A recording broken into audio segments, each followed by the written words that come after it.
everybody, Brian Hunt here again with another Tuesday tutorial. And on this week's video, we're talking about how to deal with comments and, more importantly, negative comments on your social media posts. Okay, so this week's video, we're talking all about comments and negative comments on our social media posts. So we all want to get comments and engagement on our social media posts, whether those are videos or those are photos or those are text-driven posts that we're doing. We want to get people engaging with us, and it's important to be commenting back on people's comments on social media. So it's important to be going back and making comments back saying thank you, or we appreciate what you're saying for us. And if somebody's making some criticism, but it's a criticism that's going to help you change things, so thank you. We're going to take that into consideration when we're moving forward on our plans. These things are all great, and we really should be focusing on making sure that we are taking that time, whether that's once a week or once a day, to make comments back onto other people's comments and responding to those, or giving those a like, giving them letting them know that we are listening to what they're saying, because that's really what we're trying to do with social media. We're trying to engage a client, we're trying to engage a customer and get that conversation going, and that's how we're really building something authentic with them. Now, recently I've had a post, something that I've done on YouTube, that has been doing quite well. It's been getting quite a lot of traction. It's been getting a lot of views. It's a tutorial video I did for some other camera products on a completely different series of videos that I've done. And what happens a lot of times when you do a post like that is that you are going to get negative comments as well as positive comments. And this got me to thinking into more about how do you respond to some of those negative comments. And do you respond to some things that are really negative and that people are just kind of maybe putting there to cause a reaction, to just sound negative? On the internet, you're going to get a lot of people that are going to be what they would call trolls. People that are going to be there to kind of stir things up, cause crap, if I use a polite word. They're there to just really muddle things up for no other reason. So there's a lot of comments sometimes that you'll get, especially when posts start to become more popular or content becomes more popular. That's basically, there's some things that they just want to go out there and cause trouble and make posts that way. For those posts, in my own opinion, a lot of the posts that I've seen that way, I'm fine with deleting those posts or getting rid of them. They're not anything that are going to help with making better content. They're not going to help with any better services. Now, you're also going to get comments sometimes back that are going to challenge you. It might challenge you in the way that you're doing business and what you were saying.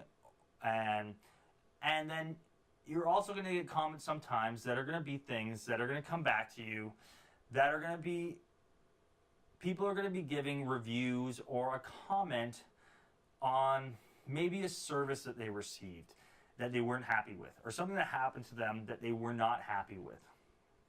So it got me thinking more on how do you address these? What's the best way to address these? And they really need to be addressed, because people can go on and look at your comments, whether they're in Google, on people just kind of reviewing your page on Google, or your business page on Google, or on YouTube, or on a post on Facebook, or on your Facebook business page. Now, a lot of times these things can be coming not because your business is like that. There's so many other variables that come into play there. It can be, in a lot of people's cases and a lot of businesses' cases, it could be who that person, that customer, was interacting with. And like restaurants or other service-based industries, your frontline person is a person that the customer is relating with, and they can think that is how the business is. And a lot of times, sometimes maybe that person they were dealing with was not treating them well, or was not handling the situation well, or dealing with this person well, or being polite to the person. So what we can really learn from this is kind of thinking about it more on, if this situation was happening in your place of work, at the time, or your business, and you were actually there. How would you react to that? Okay, so if you were a manager, you were one of the owners of your business, and somebody asked to speak to you, and you came up to speak to them, and they said, you know, we're dealing with this person, they're very unprofessional, there was issues we had, stuff we had wasn't right, we had all these complications. You know, how would you address that situation?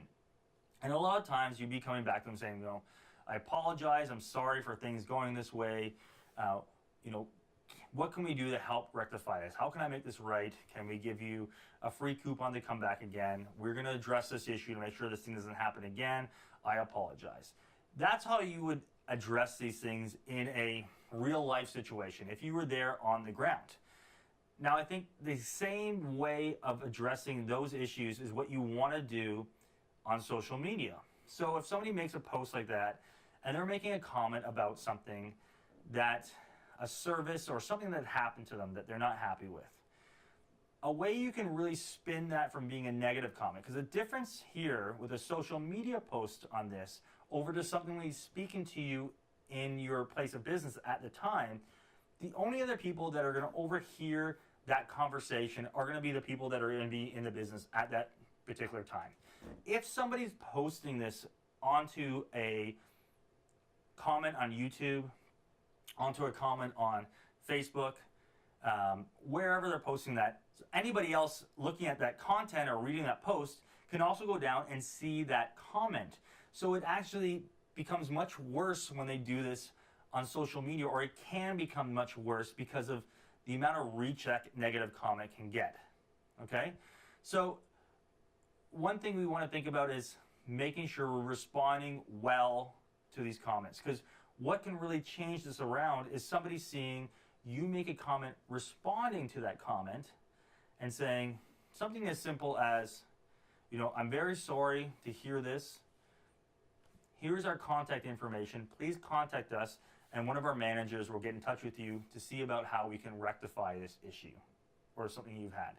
Something along those lines. Somewhere somebody can see that you are taking the steps to fix things. And this works much better than deleting a comment in some of these cases, because deleting it, somebody might just post it again and be like, hey, I made a complaint and you guys just deleted it. You know, you didn't address it, and this can just kind of keep snowballing and cause bigger problems that way. But by people seeing that there's issues, but you've been trying to fix issues or anything that's happened, that then gives you a lot more credibility with people reading these posts. So thanks so much, guys, for watching this week's Tuesday tutorial. We'll see you next week. If you have any ideas and comments you want to make to us, any negative comments you want to make to us that you want us to get back to you, we will get back to them for you. We want to see what you guys would like to see in the coming weeks on Tuesday tutorials, what you would like to learn about. Please comment below, and we're going to try to get back to those and see how we can incorporate those into future videos. And we'll see you on the next Tuesday tutorial.